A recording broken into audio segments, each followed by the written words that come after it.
Hello everyone, welcome to another video. Today I want to talk about Batman The Adventures Continue, both seasons 1 and 2, written by Paul Dini and Alan Burnett, with art by Templeton, Rick Burchett and many others. Batman The Animated Series returns. That's what you see everywhere online when it comes to this series. That's probably gonna be my title of this video, but is it true? Well, not really. Actually, not at all. So normally I start off this video by going over the covers for each issue.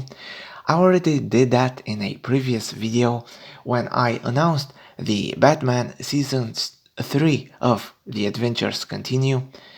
So definitely go and check that out, but don't take that video very seriously, because in that I was very hyped for this series and I praised it and all of that. And I mentioned that some people online didn't really care for this. Well, my initial plan was to make a whole bunch of videos praising this, hyping this series up until my actual review of this, where I'd finally unveil that Batman The Adventures Continue sucks. This is honestly a huge disappointment. So much so that I actually gave up on the idea of hyping the series up, because it really was the subverting expectations trope, and that's just not pleasant.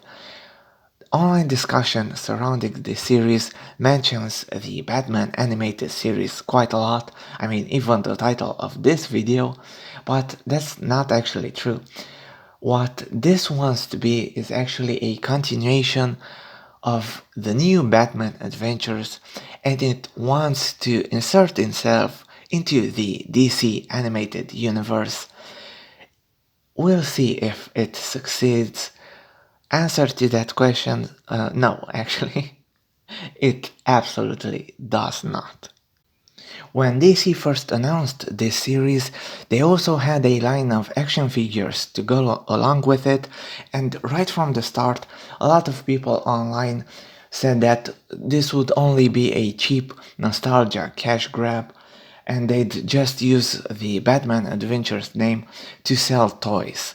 And honestly, it's hard to argue with those people, with that idea, because, I mean, issue 2 here had Deathstroke, and sure enough, we had a action figure of him. Issue 4 here had Azrael, and of course, action figure of him. The first issue of the series, we can see here, had Batman in the end fighting Lex Luthor in his Batman armor from the Dark Knight Returns series. Doesn't really make a lot of sense, but of course they had an action figure of this, so yeah, sure, why not? Of course, that wouldn't actually be a problem if the stories inside would actually be good, but that's just it. All of this is just so incredibly hollow, so shallow. It's nothing here. These stories aren't actually stories. It's just, oh, Batman has a villain, he fights him, he wins. Despite DC's marketing tricks, I mean, if you remember, when these came out, issue 2 here was absolute insanity, because it contained the first appearance of Deathstroke's new assistant, Sonny, and everyone was speculating on this issue. Oh, she was surely gonna be the next Harley Quinn.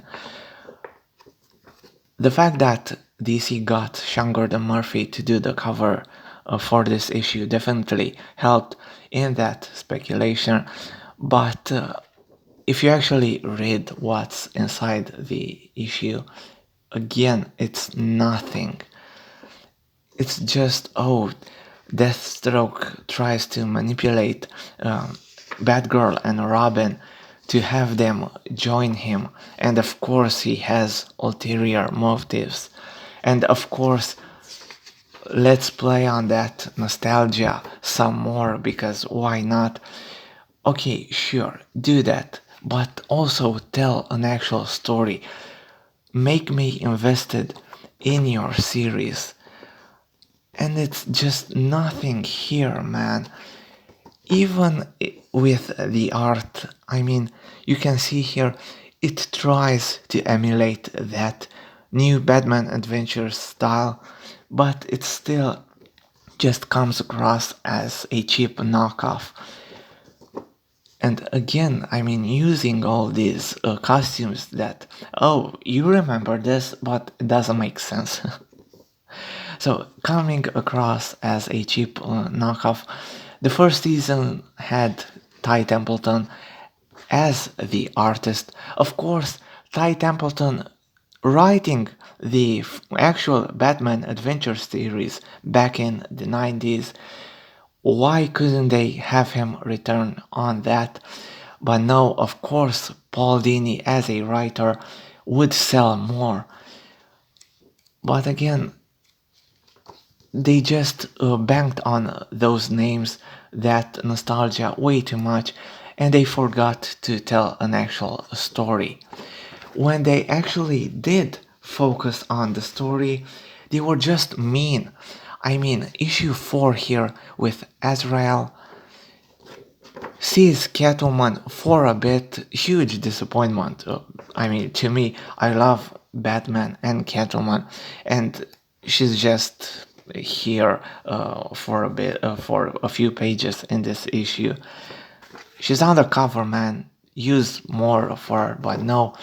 So they have Azrael fighting Batman at first, but actually they come out to find out that they have a common enemy.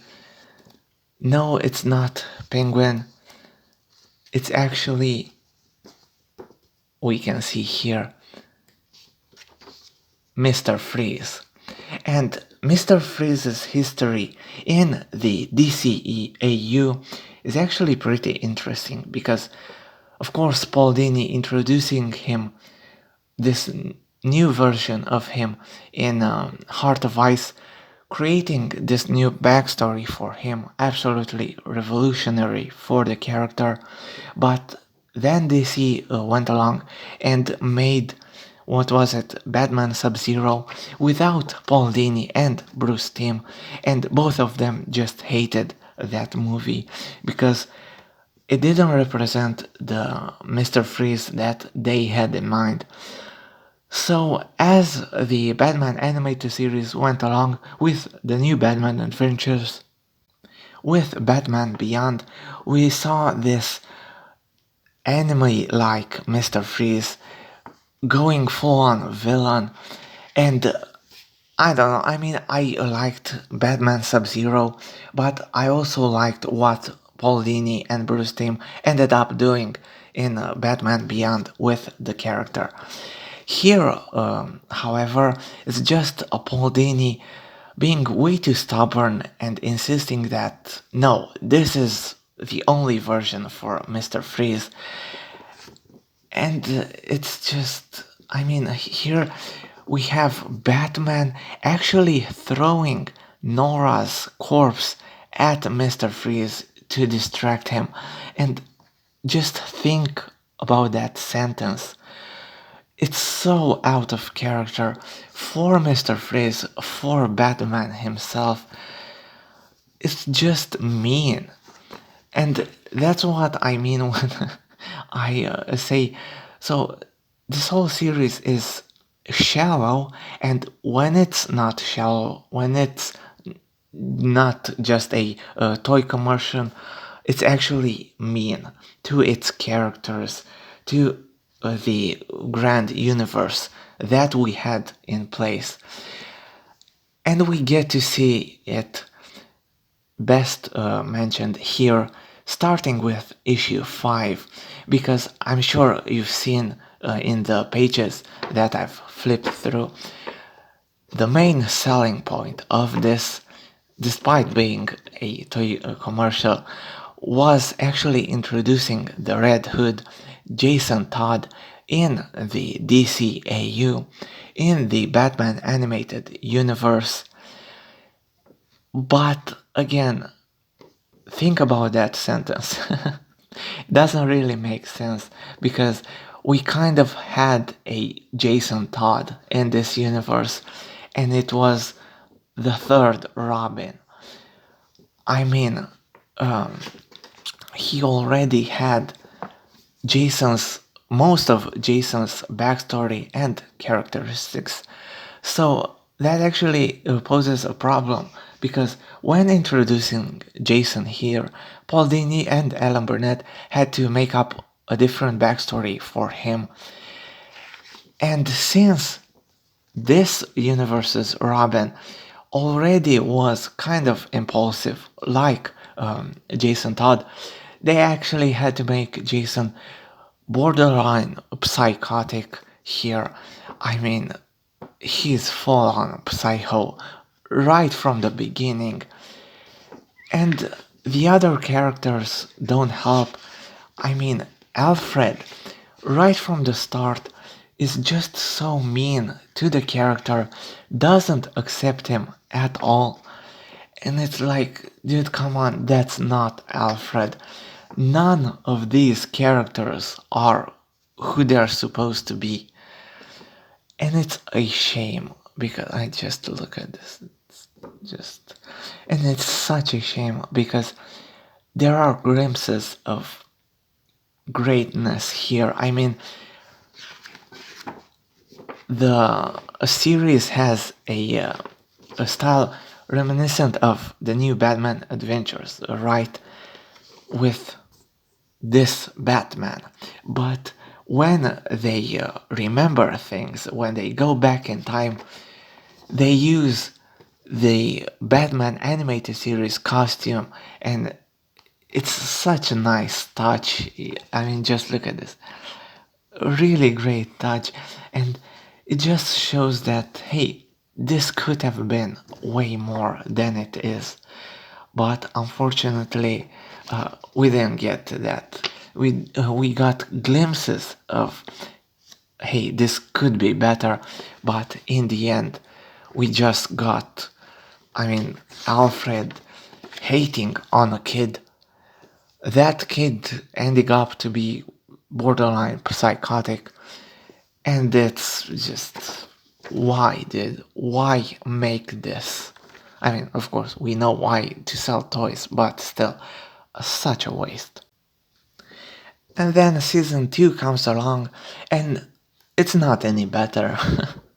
I mean, they continue the introduction of new elements from the comics into this animated universe, and season 2 starts off with the introduction of the Court of Owls, Scott Snyder's and Greg Capullo's huge idea for the Batman universe. Here it just takes on 2 issues, and again, I used the word waste so many times in this video, but that's just it. Of course, the idea of the Court of Owls is really cool, but they just don't do it justice and don't use it to its full potential, because again, it's just 2 issues. Remember, I mean, Scott Snyder had 2 trade paperbacks for this storylines. That's like 12 issues. Here we have 2, and it's like, okay, sure, let's use this guy. Hey kids, remember him? And no, it's not it. And it's also showcasing a problem that this series has, because so it introduces this huge concept of this Illuminati-like entity, this group in the shadows of Gotham, monitoring everything, monitoring Batman without Batman actually knowing. Think of how OP these guys are, but they're used in such a simplistic manner, and I think the series' excuse for this is that, well, this is more aimed towards children, right? And it's like, okay, sure. I mean, the Batman animated series were cartoons aimed towards kids. The Batman Adventures comics were aimed towards kids.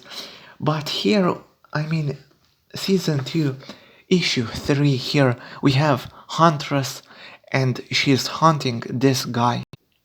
And throughout the whole series, she just goes on and on about how she wants to murder him, and it's like way too much.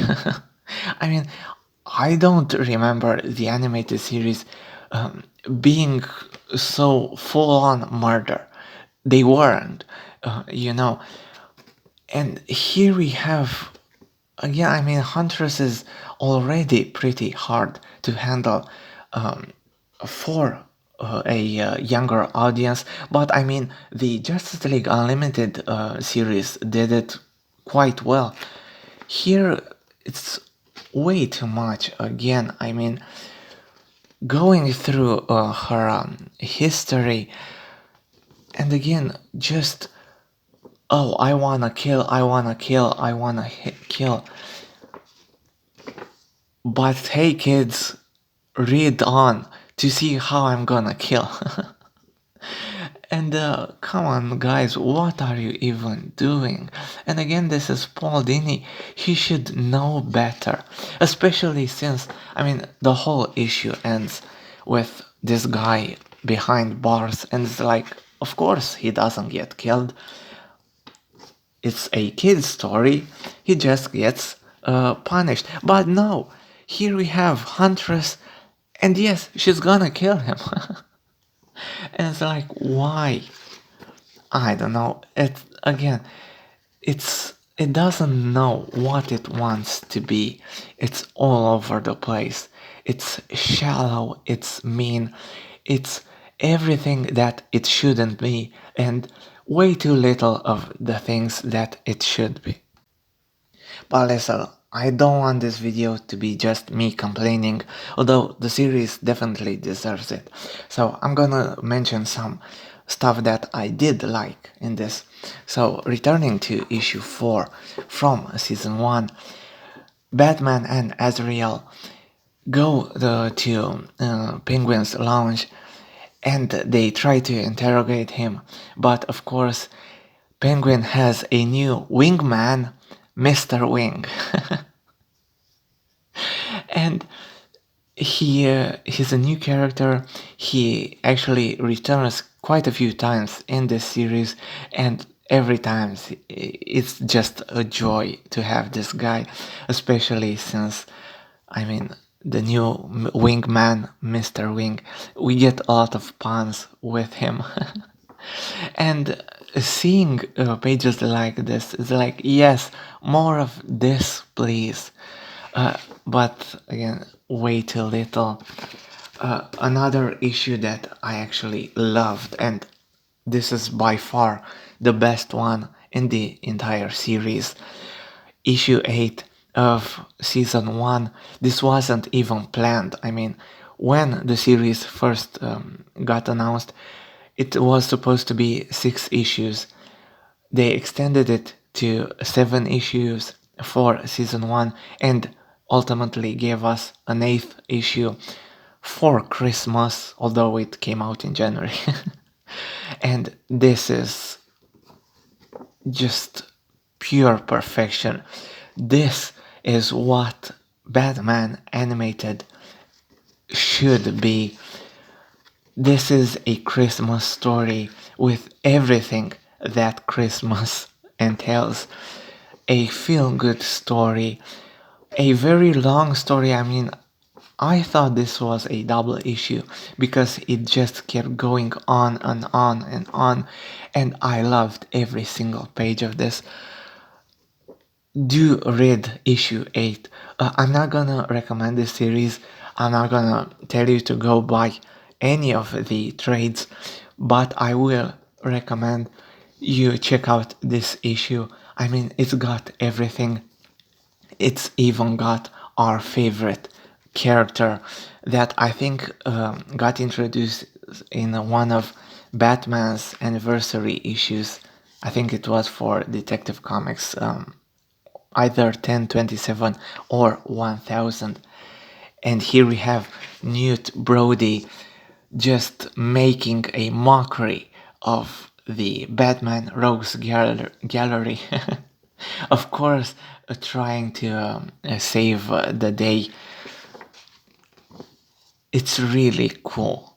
And again, if you want that Batman animated style, if you want that feeling, definitely check out this issue. Definitely the highlight of the entire series. Also pointing out the cover here by Mirkan Dolfo, just absolutely gorgeous. But yeah, Batman The Adventures Continue, ultimately a huge disappointment. It's shallow, it's not telling us anything, it's just a toy commercial. It does have very few highlights, including issue 8. Go read that. Again, I honestly do, I try not to focus on the negative aspects of comics. Sometimes it's hard. Like with this, I was so excited for everything about this, and it just ended up disappointing me. So I try not to focus on the negatives. Sometimes it's hard, but still, in all this shallowness, there are still good things, and here, issue 8, definitely a highlight. Read this and just avoid the rest of the series because no, this wasn't it. Okay, and that was it for my video. I hope you enjoyed it. If you did, please leave a like. If you're new to the channel, subscribe for more videos. I have a ton of comics reviews, including a video talking about the Batman Adventure series from the 90s. That one is actually good. So definitely check that one out. Check out my prior video on the Batman Adventures Continue, where I go through all the issues of the series. Some cool stuff there. And I'll see you all in my next video. Bye.